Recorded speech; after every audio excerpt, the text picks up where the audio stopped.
ಸೀತೆಗೆ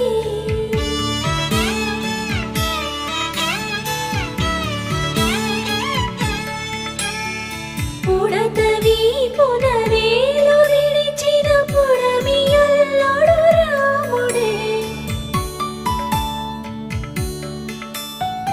ఎడమ చేతను శివుని విల్లును ఎత్తిన